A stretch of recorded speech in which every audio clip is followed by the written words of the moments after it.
So to guide us today, I'm going to share my screen to the PowerPoint that I have created, and then I can walk you through what today's agenda is essentially. Okay, let me see.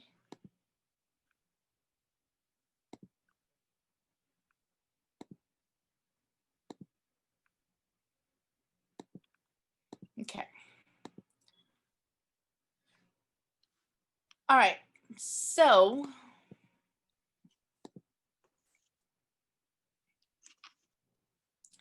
what we'll be doing today essentially is I will be introducing you to some features of Zoom and Microsoft Teams, which is like kind of what's being used by most of the schools and colleges here. And then we'll also talk a little bit about Canvas, which is one of the learning management systems or student portals, in other words. And then two of the external third-party apps that can be integrated with Zoom and Microsoft Teams, which is Flipgrid and Nearpod. So I will walk you through some of the features of it. And if you have any questions, you can keep typing it in the chat and I can get to it. Or you can also use the raise hand option like Bashir did, and I can take up the question at that point. All right, so let's get started. Before we start, I just want to acknowledge our sponsors and supporters. So we are supported by the National High Magnetic Field Lab here, along with College of Education, the FSU Teach program, as well as the Center for Educational Research in Mathematical Engineering and Science, which is CERMES. So we have content contributors as well as people who host these events from these four places. So before we really get into it, what I want you all to do is just briefly in the chat function, can you introduce yourself so that I know who everyone is and where you're from and what you're expecting from this workshop. So let's take, say, 5 minutes and quickly introduce ourselves in the chat.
Hi, Brooke.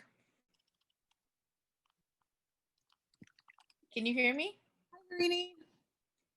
Hey. So we just started. What we're doing right now is we're introducing ourselves in the chat, just so everyone knows where we are from and what we are expecting from this workshop. Awesome. Sounds good.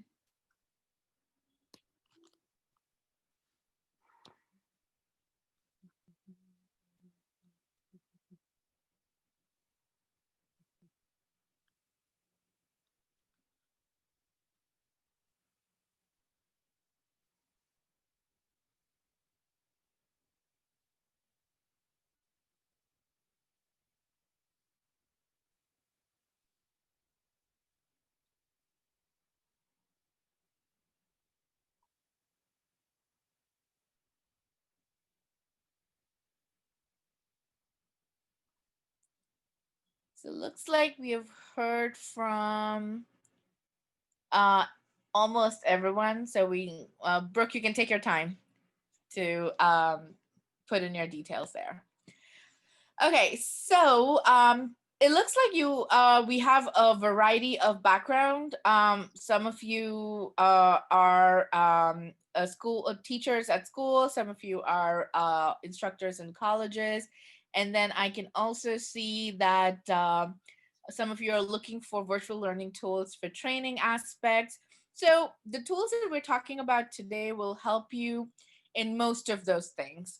And if there are additional questions after the end of the session, you can also email us and we can get back to you with more specific information.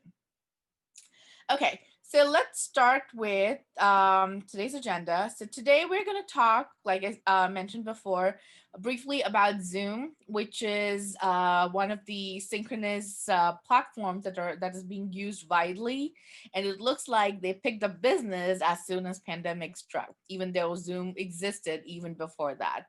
Then we have Microsoft Teams, which is another version of or another synchronous platform that is introduced by Microsoft. And Zoom and Teams, they both share a lot of the features, but it's like operated in a different way.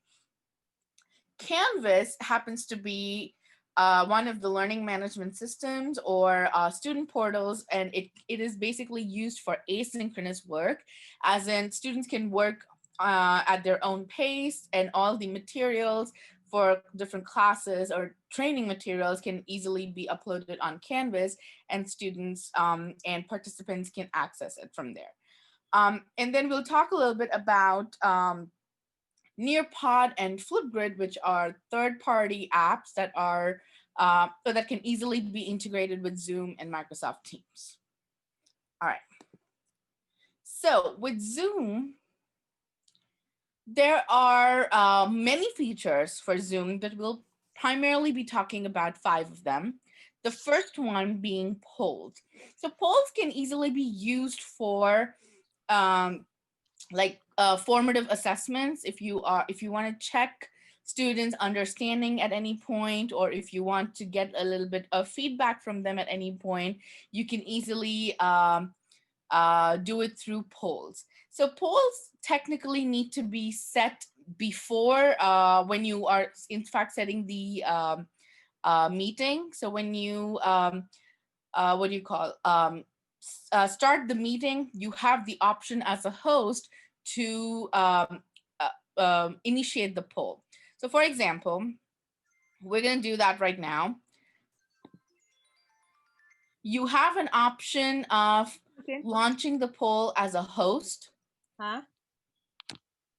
Hello? Sure.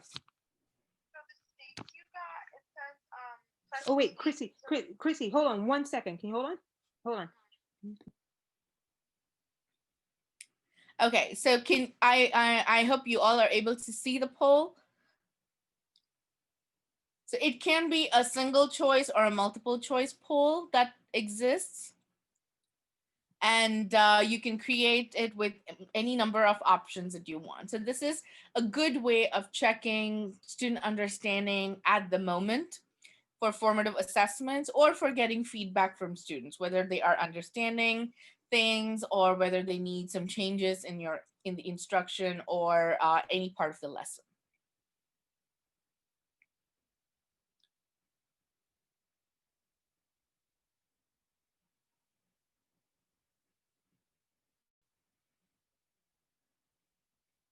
It looks like we have a couple more people. And most of the time it is anonymous, but if you want to keep track of students who answered, you can also make the poll as displaying the student names as well. All right. And then we can share the results, and everyone in the class would be able to see what they are, what the answers are, and then you could get into discussion. So I'm going to briefly stop sharing the screen and show you how to set up the polls in a Zoom account. So give me 1 minute.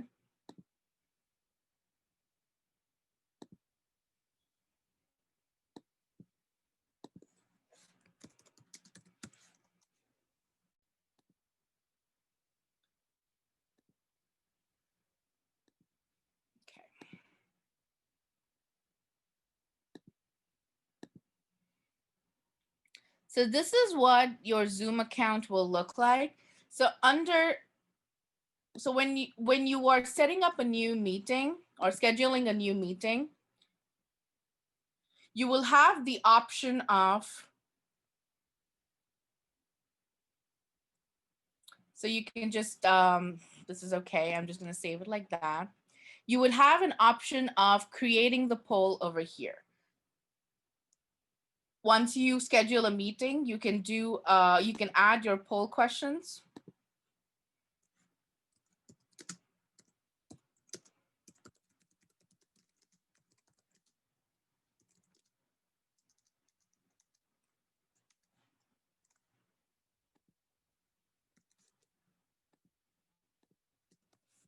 And then when you launch the meeting, you can easily launch the poll without having to create the poll at the moment.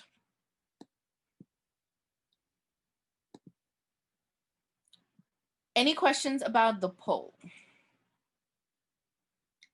at this point?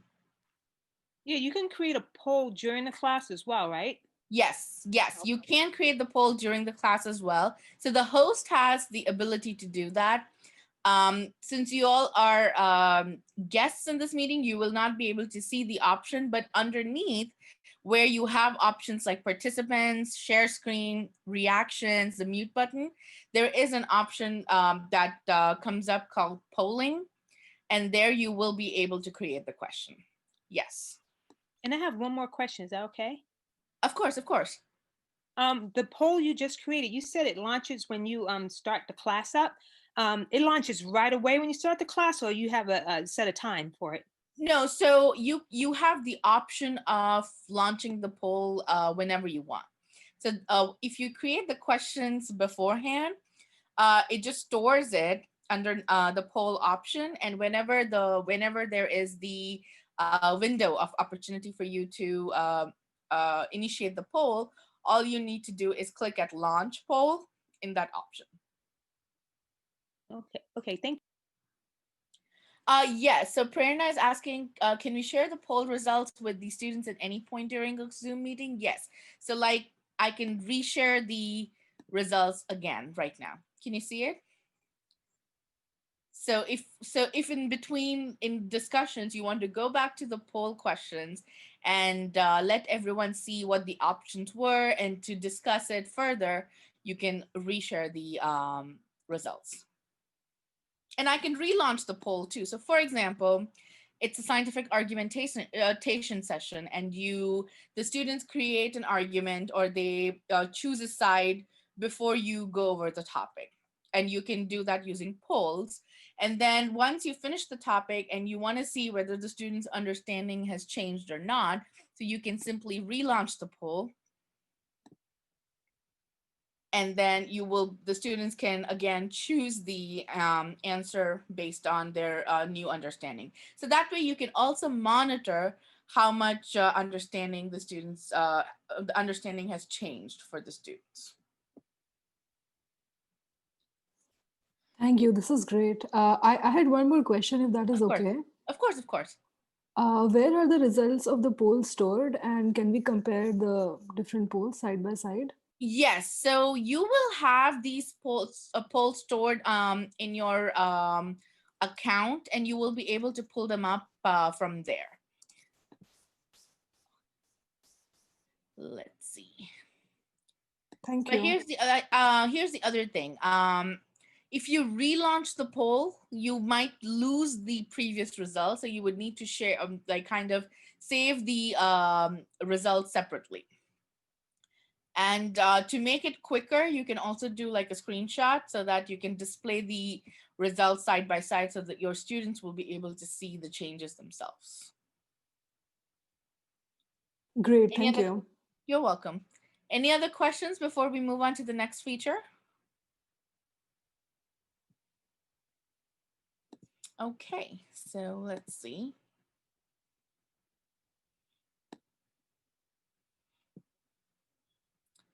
Oops, sorry.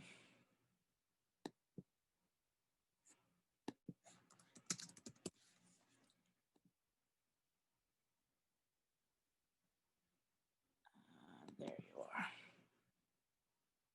I think I closed the window with the presentation.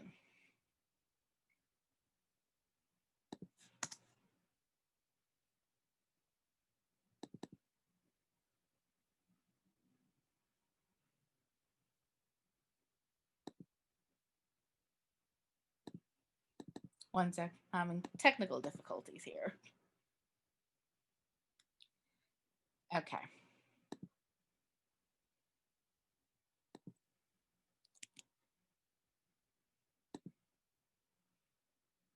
Let me know if you're able to see the screen. Okay. All right. So moving on, the next function is, or next feature is chat. So it looks like everyone is familiar with the chat function. So you do have the option of private chat.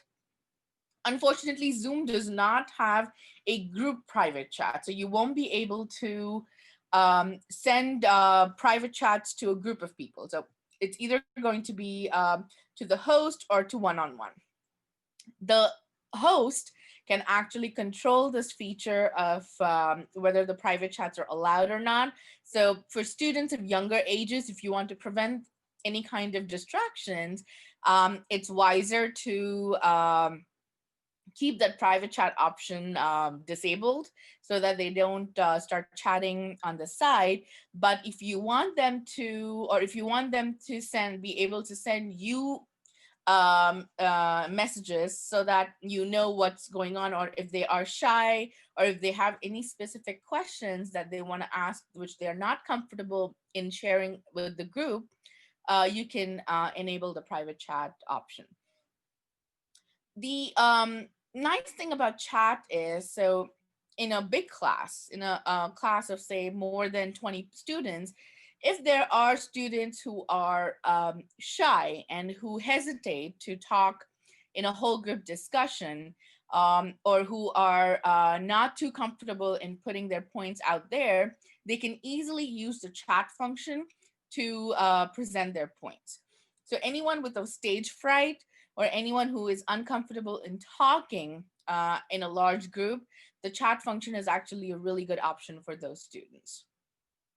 And they can easily, so if you put up a question in front of the whole group, you can ask the students to quickly put their answers in the chat option. And then for you also, it will be easier to sift through them and pick out the ideas that you think are interesting and you want to explore further with the whole class. Like we did with our introduction. So you can like kind of have everyone's ideas presented in the chat function, and then you can sequence the lesson accordingly. Any question about chat?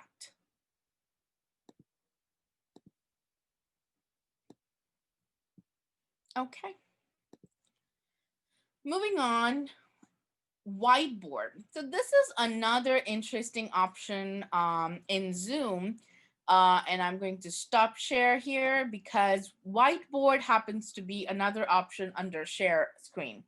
So what you can do is, if you are, if in your lesson you want students to create, say, models or diagrams or flowcharts, and you want the whole class to see how they're doing it. So it's like a blackboard or a whiteboard in a class.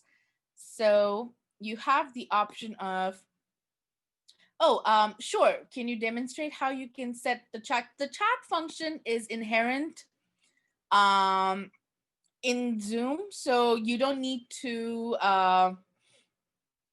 what do you call, set it up separately. So with each Zoom meeting, the chat function is there. I can definitely show you um, how to enable or disable the what do you call, the private chat. So let me quickly go ahead and share my screen again. So in your Zoom account under settings, so, and then you'll have under meetings, you can do way down over here.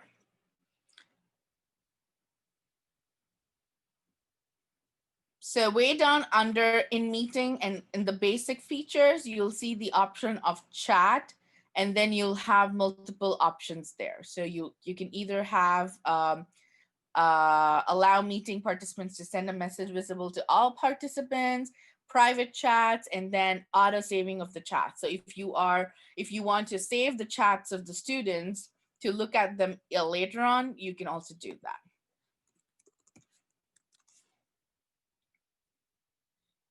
Any other questions regarding chat?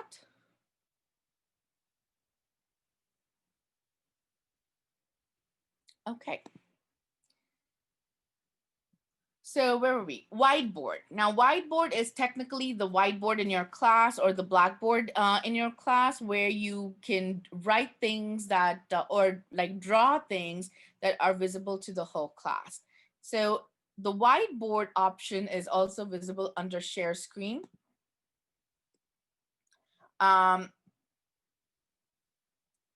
So under share screen, you will have the option called whiteboard, which you can enable, and then anyone can draw on the whiteboard. Now, to draw on the whiteboard, what you need to do is on top of your Zoom screen, you will see the option of annotate. So let me see, let me show you where that is.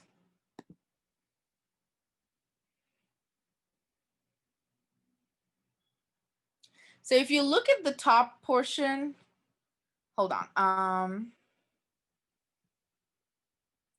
right, I would need a little help here so that I can demonstrate where that is. Who is familiar with the whiteboard option? Is anyone familiar with the whiteboard option?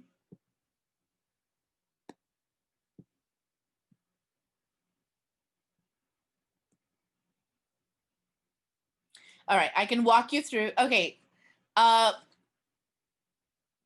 right, so I'm gonna make you a co-host, and please forgive me if I am pronouncing your name wrong. Is it Daria?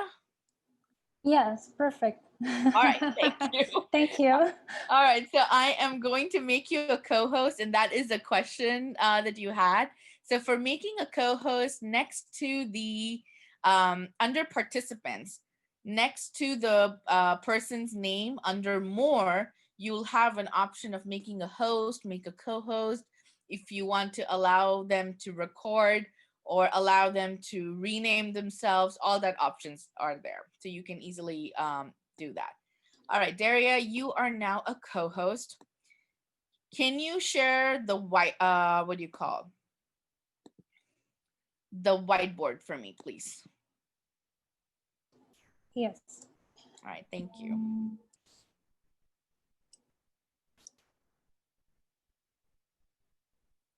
Excellent. So under for the other participants, when you if you are having a full screen right now, what you need to do is on top of your computer screen, you will see the option known as view options. Now click on that view options and you can do exit full screen to what do you call, to just like decrease your screen size. Daria, can you give me the annotation privileges?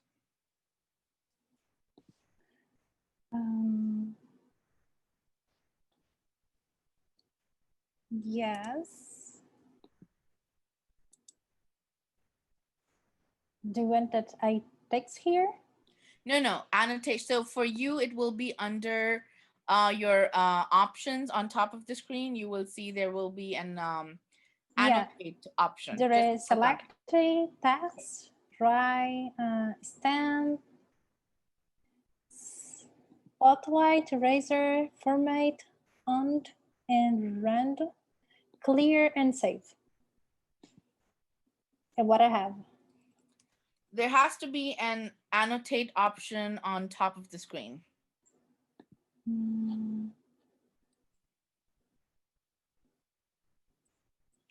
I can't find. Okay, so here. So let me do one thing. Let me tell everyone where you will find the annotate option. So under, for all the other participants, under view options, you will have an option known as annotate, and it'll appear very soon. Once I start sharing and I give you the annotation privileges. To write on the whiteboard, you need to click on annotate, and then you'll be able to work on the whiteboard. So Daria, can you just stop sharing the screen? Yes. Okay. I'm going to do that.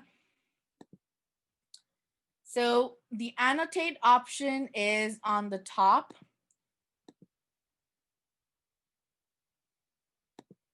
Under what do you call the bar with the different options, you'll have like participants, polling, whiteboard, remote control. Then there is an option known as more. Under the more option, you will have an option known as enable annotation for others.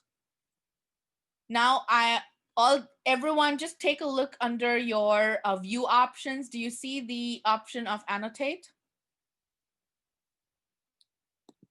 So click on annotate and then write something on the whiteboard to see whether it's working.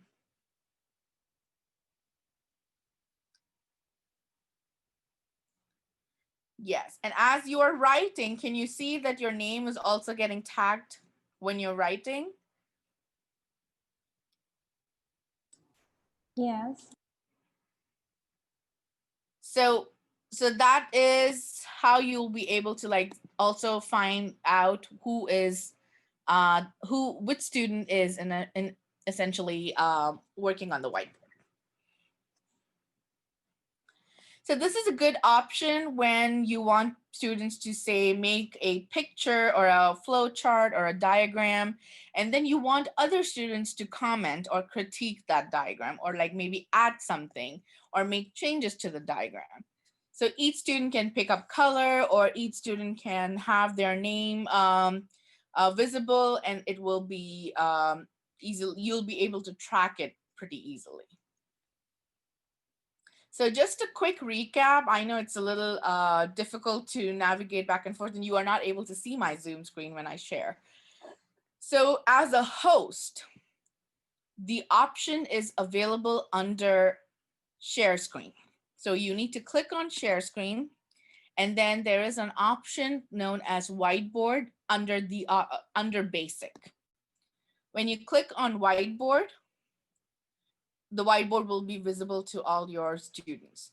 So for students to write on the whiteboard, you need to enable the annotation function, which is available under more on the top of the host screen.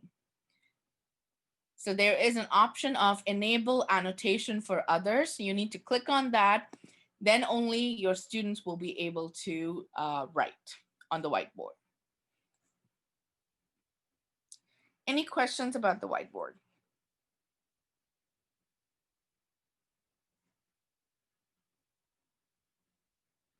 I had one question, if that's okay. Sure. Can students use whiteboards in breakout rooms? Yes, they can. The students can use the whiteboards in the breakout room, but for that you need to give them sharing privileges. So Daria, you're asking how can you save what the students wrote in the whiteboard? So here's the save option. And when you click on it, you can save it as a picture, a PNG file, or a PDF file. So either of those two.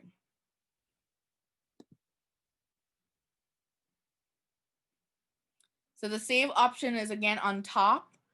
In your whiteboard controls, you'll have like the draw, text, eraser format. There's an option to save the file as well.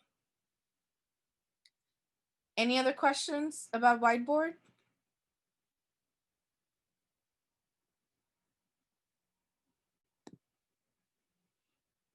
Okay.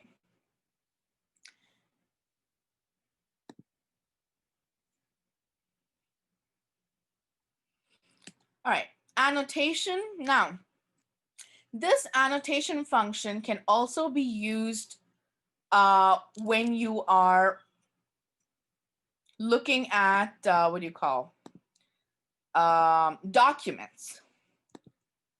So if you want to say, share a document, or if you're doing like a shared reading, you can actually put up the document and you can have students comment on that as well.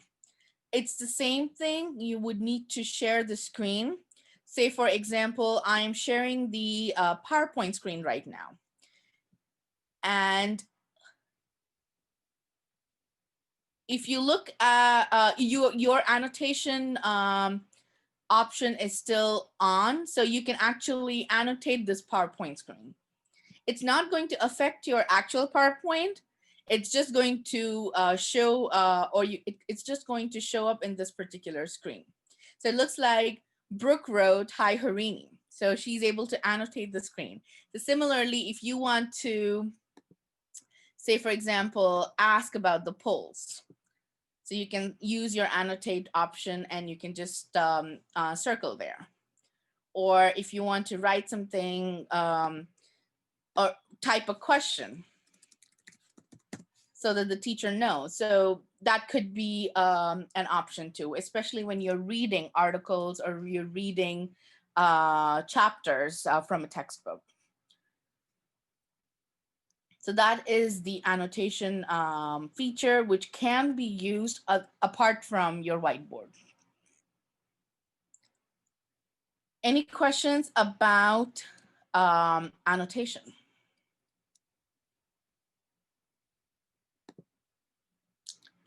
Okay, so we can move on. Last one is the breakout room. And before I go to the breakout room, other thing that I wanted to let you know is there are some non-verbal feedback features in Zoom. So if you look under, at the bottom of your screen, under, if you click on chat, you'll see options there underneath it, which has like go slower, go faster. You'll have reactions, you'll have raise hand option. All these options can be used as nonverbal feedback things. So if your students think that you're going too fast and they want to slow you down, so they can click on go slower option, and you will get to know without them verbally expressing it that you need to slow down. So those options are also available on Zoom to help students interact non-verbally with you. So breakout rooms happen to be one of the very interesting features of Zoom. It's technically the virtual version of small group work. So if you want students to work in small groups, like group discussions, groups, you can think, pair, share, or say peer critiquing in a group. So all that can be easily done using breakout rooms. So there are two options of breakout rooms. You can either set the breakout rooms before the class starts, but for that you would need the student IDs or student email addresses, however they are going to join your Zoom. And if you don't have that, what you can do is you can either automatically assign them to breakout rooms, or you can manually assign them to breakout rooms. So for breakout rooms, the option is with the host. Only they can do this. So you'll have the option called breakout rooms under in the bottom of your screen, where the other options exist, such as polling, share screen, participants, reactions, and all. So there you'll have the option of breakout rooms, and then you can easily choose from assign automatically, assign manually, or let participants choose room.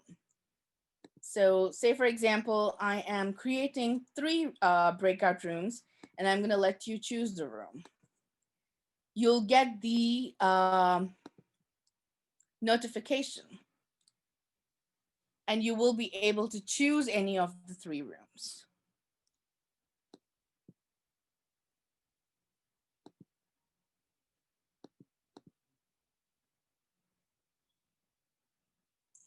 Did you get any notification for breakout rooms?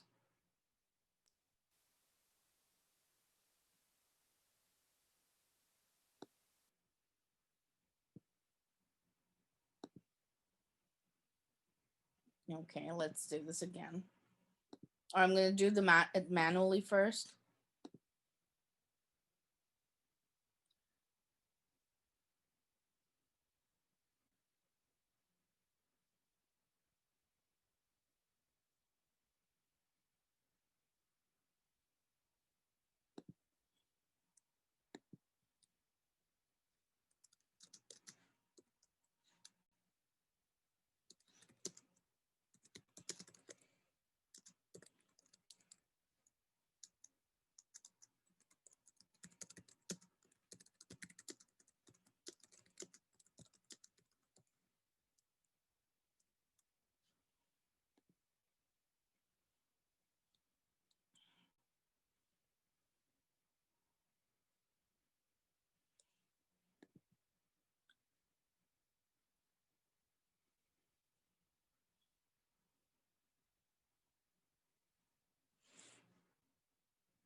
And we're waiting for a couple more people to come back from their breakout room.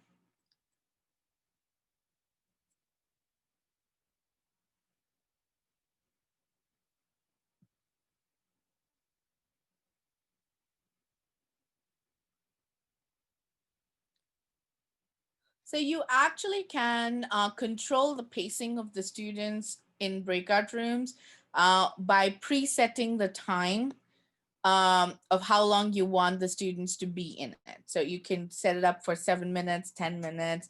If it's just simple think, pair, share, you can set it up for say 2 to 3 minutes, and then it will automatically close.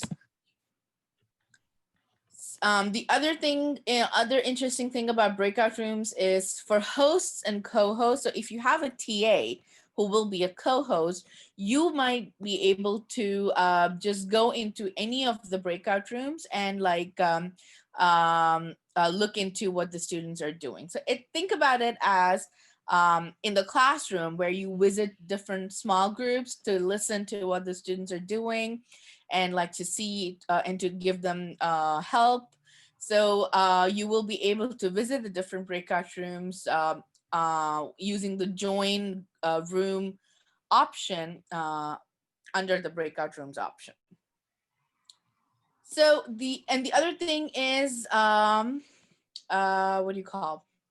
Yeah, if anyone in the breakout room has a question, they can also ask for help. As a participant, you have the option of asking for help in a breakout room, which will then be broadcasted to the teacher in the main room, and then the teacher can come to the particular small group. Alrighty. Any questions about the breakout rooms? And once the this webinar, as well as another webinar that it's already up there on our website, which has like detailed instruction about how to create the breakout rooms, and it has visuals as well. So if you have any questions, or if you want to use it as a reference, you can easily access it from our website. It's completely free. There's no registration, nothing is needed, and it's easily available over there.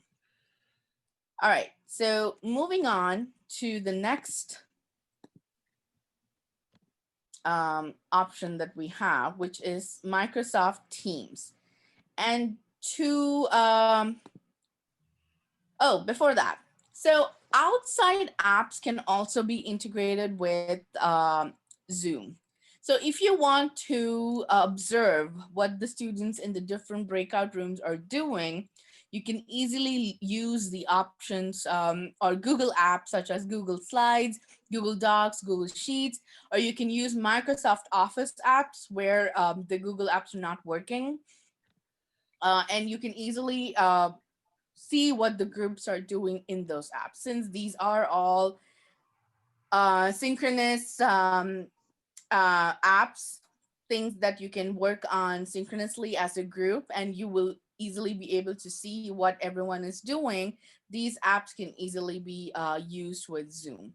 All you need to do is share the link with your students, and then the students will have the ability to edit it, and you'll be able to see what they're doing in those documents.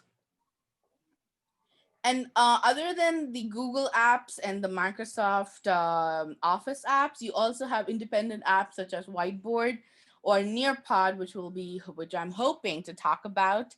And you can use that to integrate to Zoom as well. All right, so quickly, just looking at the time, can you quickly let me know in the chat how many of you use Microsoft Teams or are hoping to use Microsoft Teams?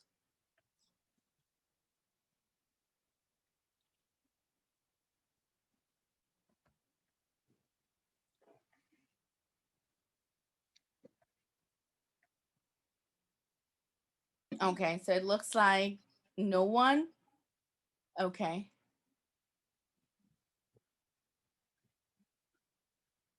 Okay, so what I can do in the interest of time, I want to quickly talk about the third-party apps a little bit. What I can do is I'm going to create a separate webinar, and I'm going to post it on the website in the next day or two. And that way you can access the webinar, and you can send us some questions if you have about any of the options there. Bashar, you had a question?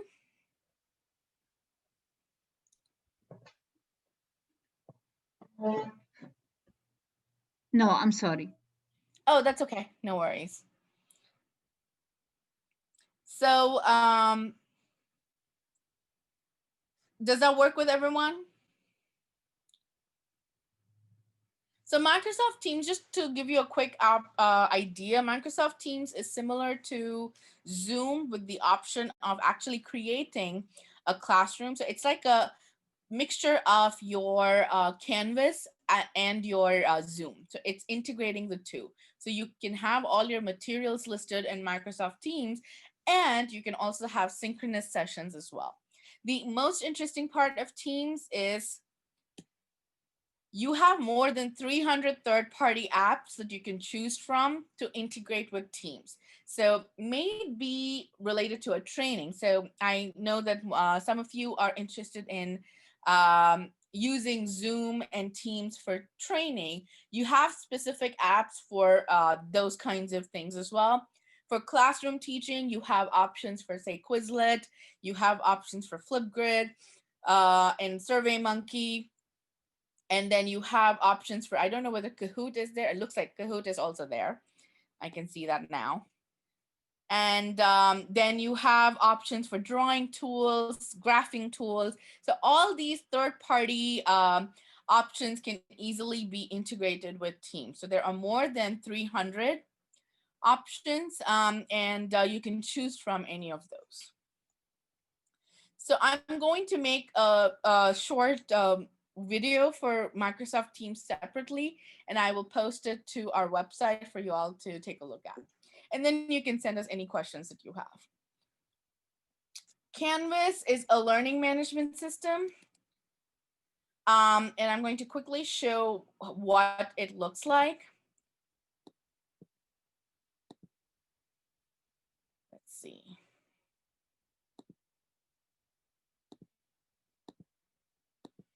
Okay. So this is a Canvas site that I made for one of my courses. So you have lots of options such as modules and pages and files and assignments and quizzes. This is where most of my course materials live, and the students can access all these things from this website. So this is like a student portal. This is where they see their grades. This is where they submit their assignments and do discussion boards. So this that's what a learning management system is. It's a closed asynchronous platform. Closed as in only students who have been given access to it can access it. And you can have, for Canvas, you can have multiple classrooms for multiple sections. Just to give you an idea, these are the different things that I am enrolled in or I have options of, and each of them have different, setup. So this is the one that I am teaching. So you can have options where you are creating modules, which are nothing but different units. And you can put up all your materials in there.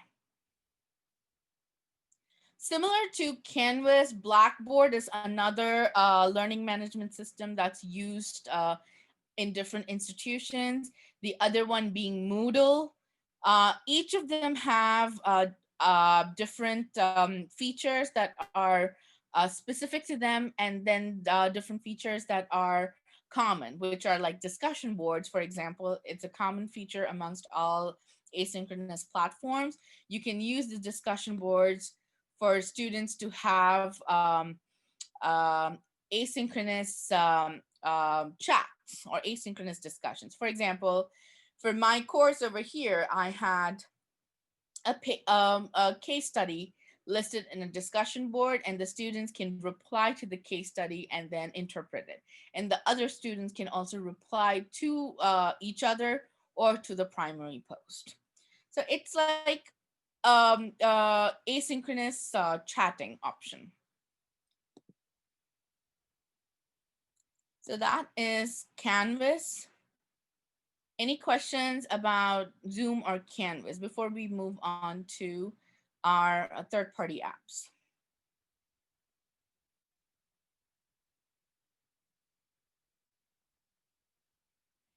Okay. So all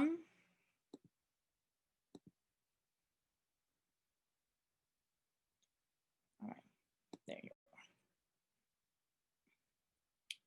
So with the third-party apps, I'm going to quickly talk about Flipgrid and,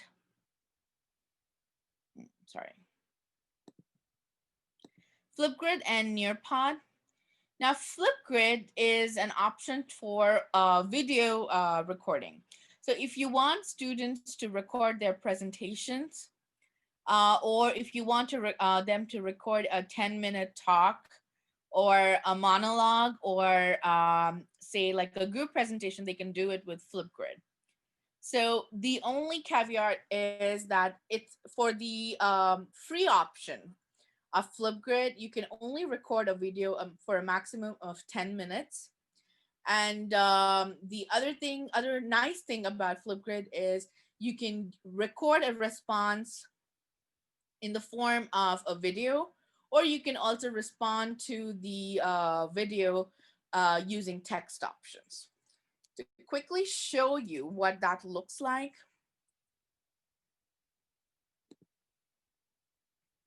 So this is a video that I've already uploaded. And then you have the option of either recording a video comment,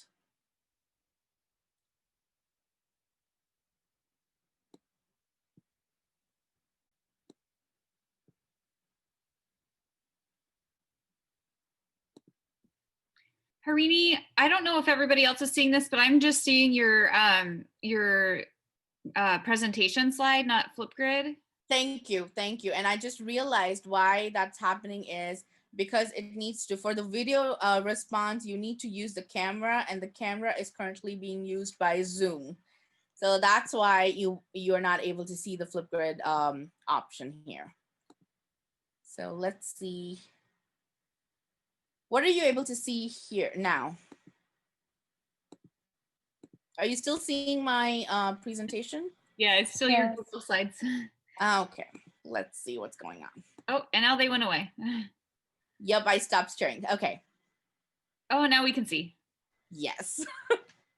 Okay, so you do have an option of like recording your response, and right now it's not working because the camera is in use with Zoom, or you can kind of type a response to the video. You can also have when you call, and I will be doing a Flipgrid video along with Teams, because Teams is what do you call, easily you can integrate Flipgrid with Teams, and then you can actually use it to record discussions or short presentations. With Zoom, it is not easily integrated. Flipgrid can easily be integrated with Canvas as well. So when I will be doing the video on Teams, I can easily talk about Flipgrid as well. Prerna, I can, this webinar is easily going to be available to you on our website, and I can send you the, what do you call, the link to the website. Let me just do that right now in the chat so that you know where the different events are located. Give me one sec. There you go. So this website is where all the other events are there, and all the lessons and other documents that we have created, or resources that we have created. And you will have the option of looking at the other webinars that have been conducted as part of this collaborative, and this webinar will also be available to you then. All right, I know we are towards the end, but I really want to show you the Nearpod, which is kind of a new thing, and it's getting, it's pretty popular right now, because Nearpod, it can easily be integrated with Zoom, and it is a good option for interactive lessons.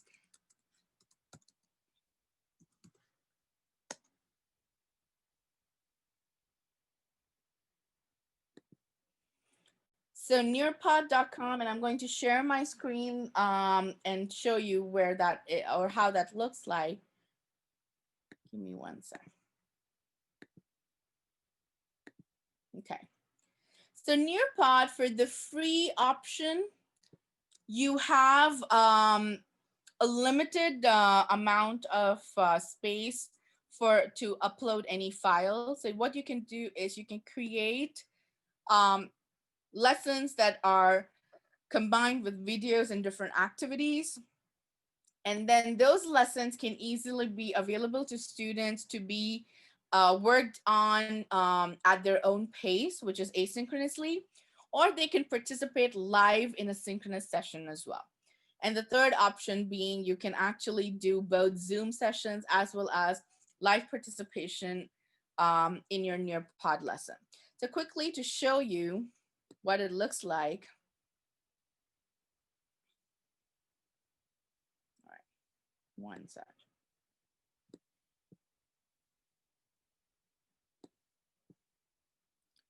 So under edit option, so this is the same PowerPoint that we were looking at today and that I have uploaded. The important things to look for in Nearpod is this. Under add slides, you have options of including, is the Nearpod screen visible to everyone? Yes, it is. So the content and activities, you're able to see that right now, right? Okay.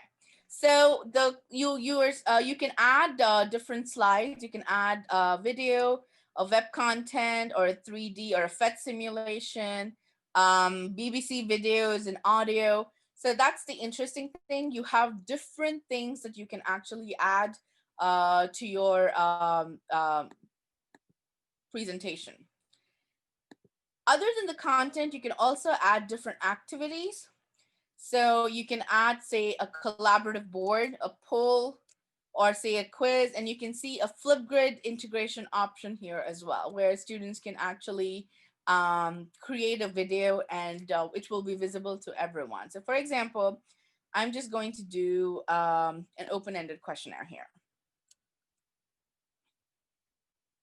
And you can write,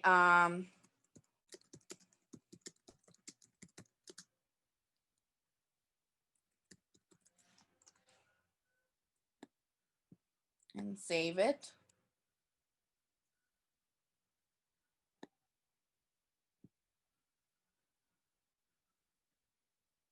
And it will be visible. It will be saved in your PowerPoint. Now, for the students to access this, they need a code.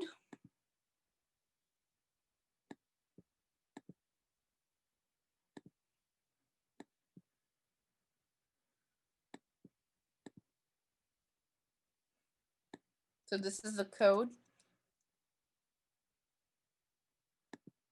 And I'm putting it in, if you want to see how this works, the Nearpod code is in the chat option. So if you want, if you go to the website and it asks you to join a lesson and you type that code in, you will be able to access this lesson.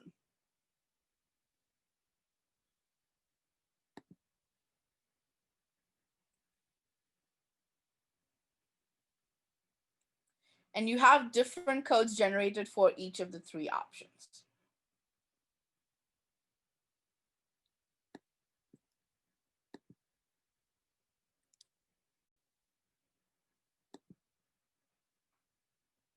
So it's a little exploratory, the Nearpod.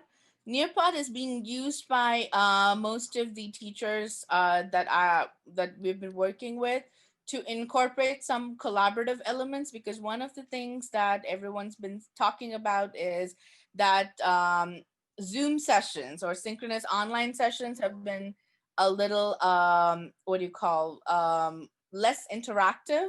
So to make it a little bit more interactive, you can use collaborative options available on third-party apps such as Nearpod. I know that was really quick, but if you have any questions, please feel free to email us. And I have sent you the link to our website. And you can contact us through our website as well. And just to let you know some details where you can reach us at, let me quickly share the screen with our options. So you can follow us on Twitter and Facebook, and you also have our email address here. And this webinar, since it's been recorded, it will be available soon on our website. And I will make a separate webinar on Microsoft Teams to introduce you to the different options there. And if you have any questions related to that, you can also email us at the same email address. So I know our time is up today.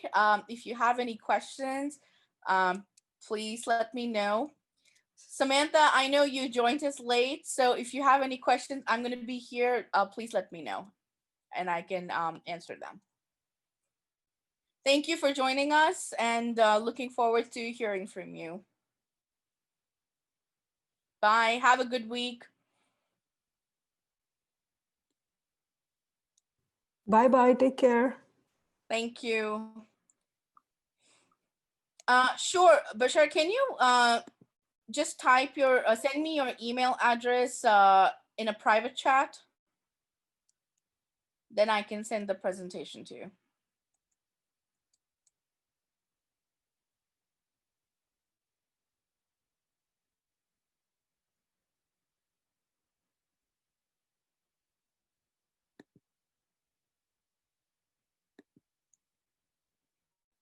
So the recording will be available on the collaborative website, and here it is.